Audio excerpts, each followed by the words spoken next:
अस्सलाम वालेकुम जी, हमारी अली आप देख रहे हैं मेरा चैनल। इशाल फातिमा के केस में एक नई लड़की दुआ की एंट्री होती है। असल कहानी तो कुछ और निकली। मुकम्मल तौर पे चीज़ें जो है अब चेंज होना शुरू हो चुकी हैं। माँ बाप आखिर झूठ क्यों बोलते रहे, इसके पीछे की क्या वजह है? डांस पार्टी, नशा आवर, गोलियाँ, अद्वियात, इंजेक्शंस, पुलिस को इनके घर से क्या क्या मिलता है और क्या क्या छुपा दिया जाता है। इशाल फातिमा को जो है किस तरह से कहाँ पर रखा गया, क्या मामला थे, कहाँ पर क्या छुपाया जा रहा है, और उसका बहता हुआ खून। माँ के बयान ने तमाम डॉक्टर्स को किस तरह से चुप करवाया। 3 जून को इशाल घर से निकली, 5 जून को इशाल ने घर कॉल करके क्या बताया? क्या वालिदैन को नहीं पता था कि इशाल इस वक्त कहाँ जा रही है या कहाँ पर है? 4 दिन इशाल जो है कितने घरों में रही, कितने घर वो चेंज करती रही। पोस्टमार्टम रिपोर्ट ने एक नया पेंडोरा बॉक्स खोला है जिसने कहानी को मुकम्मल तौर पे चेंज कर दिया। चीज़ें जितनी आसान लग रही थी समझने के लिए, वो बहुत ज़्यादा मिस्टीरियस होना शुरू हो चुकी है। रिक्वेस्ट है जी, चैनल को सब्सक्राइब करें।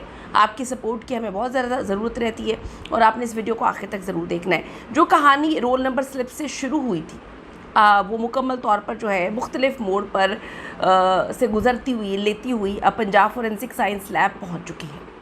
अब तक की जो तहकीकात है वो उसके मुताबिक तो थोड़ी कहानी बड़ी अलग सी है, बड़ी मिस्टीरियस है। इशाल फातिमा को कत्ल किया गया और ऐसी प्लानिंग की गई कि कातिल जो है वो साफ बच निकले। ये एक मुकम्मल तौर पर ऐसा सिनेरियो पेश किया गया कि लड़की जो है वो ख़त्म हो जाए, लड़की किसी को कोई बयान ना दे सके, हमारे कंट्रोल में रहे। जब हॉस्पिटल ये लोग लेकर जाते हैं तो इनको ये लग रहा था कि वहाँ पे जाके ये ठीक हो जाएगी, मामला जो है वो ठीक हो जाएंगे, लेकिन वहाँ पे चीज़ें इनके कंट्रोल से बाहर हो गई क्योंकि ये 2-3 दिन तक उसको कुछ और दवाइयाँ देते रहे कि वो ठीक हो जाएगी। इब्तदाई पोस्टमार्टम रिपोर्ट से पता चलता है कि लड़की को कोई जहरीली चीज़ खिलाकर मारा गया, यानी कि खुद ही जहरीली चीज़ें खिलाई, खुद ही हॉस्पिटल लेके गए, खुद ही इलाज करवाने की कोशिश की और ख़ुद ही वहाँ पर छोड़कर आ गए। मरने वाले इतने करीबी हैं कि उन्होंने इशाल की जो मेडिकल हिस्ट्री है, उसके बाद नशा आवर गोलियाँ और जो हालात है उसका मुकम्मल फ़ायदा उठाया। उनको सब कुछ पता था उसके पास्ट के बारे में कि क्या क्या चीज़ें थी। ये बात फैक्ट है कि इशाल 17-18 साल की लड़की थी और घर से 3 रातों से वो गायब थी। तो पेरेंट्स क्या सोए पड़े थे।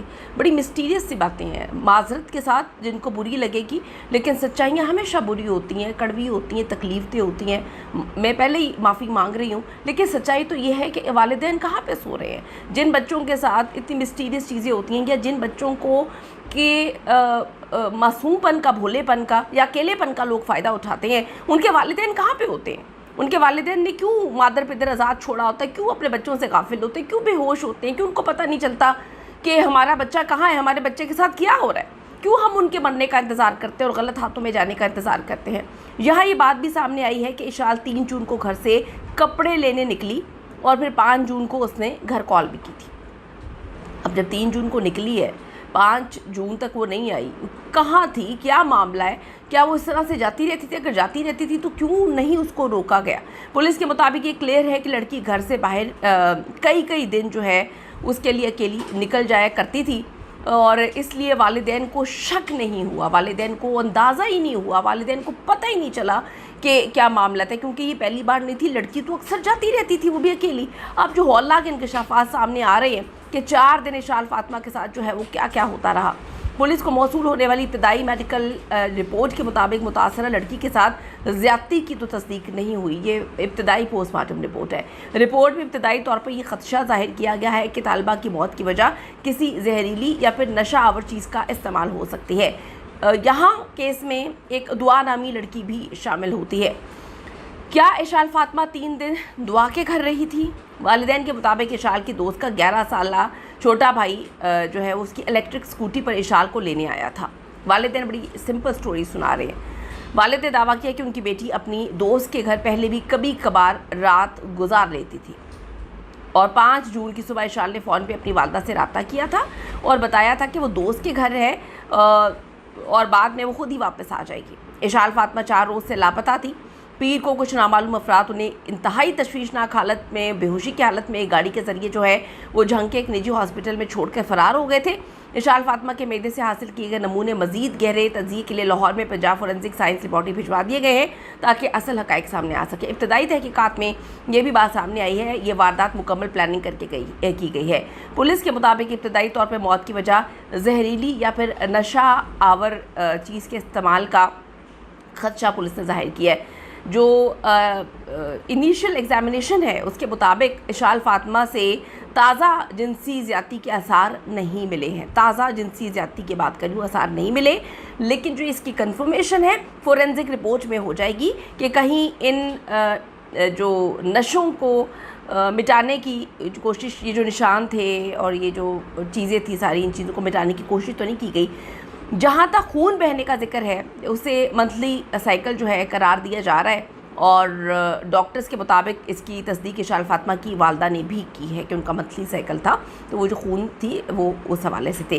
क्या वाकई जुल्म व ज़्यादती करने वाले दरिंदों को जो है वो बचाने के लिए एक MPA हरकत में आ गया? बड़ी आसानी से लोग हरकत में आ जाते हैं, ये तो समझ से बाहर है कि देखने में तो जो 3-4 लिचड़ से फजूल से घटिया तरीन लड़के हैं जिनकी CCTV फुटेजेस हमने देखी है, अब उनकी पहुंच भी जो है वो MPA तक है, उनकी पहुंच भी इतनी ऊपर तक है।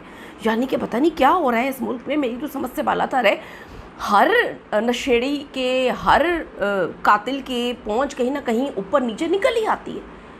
खैर, मैं पोस्टमार्टम रिपोर्ट क्या तब्दील की गई है, क्या ये जो MPA की कहानी सुनाई जा रही है क्या वो दुरुस्त है, ये कहानियाँ फोरेंसिक साइंस रिपोर्ट में बहुत ईजीली खुल जाएंगी। इशाल फातिमा तो चली गई मगर सवालात बहुत ज़्यादा छोड़ गई है। वो इस्लामाबाद में ज़ेर तालीम भी रही है, फिर झंग के अच्छे कॉलेजेस में भी पढ़ती रही है, एक अच्छे बड़े ख़ानदान से ताल्लुक़ था, कोई पैसे की कमी नहीं, दौलत की कोई कमी नहीं, सब कुछ था। एक मासूम बच्ची कैसे इन दरिंदों के जाल में फंसी।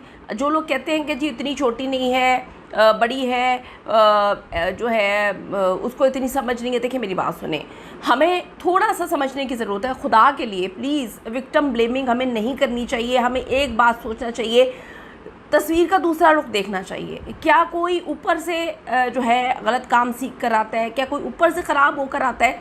मैं ये बात बोल रही, 16-17 साल की बच्ची इतनी अच्छी जगह पे पढ़ रही है। ये वालिदैन की ज़िम्मेदारी नहीं है कि उनको पता हो कि उनके बच्चे किसके साथ मुलाकात कर रहे हैं, किन जो है एक्टिविटीज़ में पढ़ गए हैं, किन जो है, क्यों वालिदैन को सरपरस्त कहा गया है, क्यों वालिदैन को जो है वो हर तरीके से ज़िम्मेदार कहा गया। वो बेचारी माइनर थी, मैं बेचारी बोलूँगी, वो माइनर थी, पता नहीं उसने कितने साल की उम्र से क्या कुछ देखा होगा, यही नहीं पता। ये क्या शुरू हो गया है कि बच्चे जो है वो दोस्तों के घर जाके रह रहे हैं, बच्चे जो है वो पार्टीज़ में जा रहे हैं, रात भर नहीं आ रहे। ये क्या है? ये कौन सा कल्चर है भाई? ये कौन सा कॉन्सेप्ट है? आपको यही नहीं पता कि आपके बच्चे जो है वो किसके साथ दोस्ती कर रहे हैं, किसके साथ है, कौन से नशे कर रहे हैं, कौन सी अद्वियात खा रहे हैं, आपको कुछ नहीं पता। हर दूसरे पेरेंट को आजकल ये नहीं पता, लेकिन बाद में हम जो है वो इल्ज़ाम दे देते हैं कि वो लड़की इतनी बड़ी तो ठीक है, उसे समझ हो, तो वालिदैन तो उससे बहुत बड़े होते हैं, उनको क्या समझ बूझ नहीं है कि माशरा कैसे अपने बच्चों को किस तरह से अपने से अटैच करना है और इन चीज़ों से दूर रखना है। वालिदैन को 2026 के सोशल मीडिया दौर में मज़ीद मोहतात होने की ज़रूरत है। अपनी कीमती राय इस हवाले से ज़रूर दीजिएगा, आपकी राय बहुत इंपॉर्टेंट है। See you in the next video. Allah ने के बाद।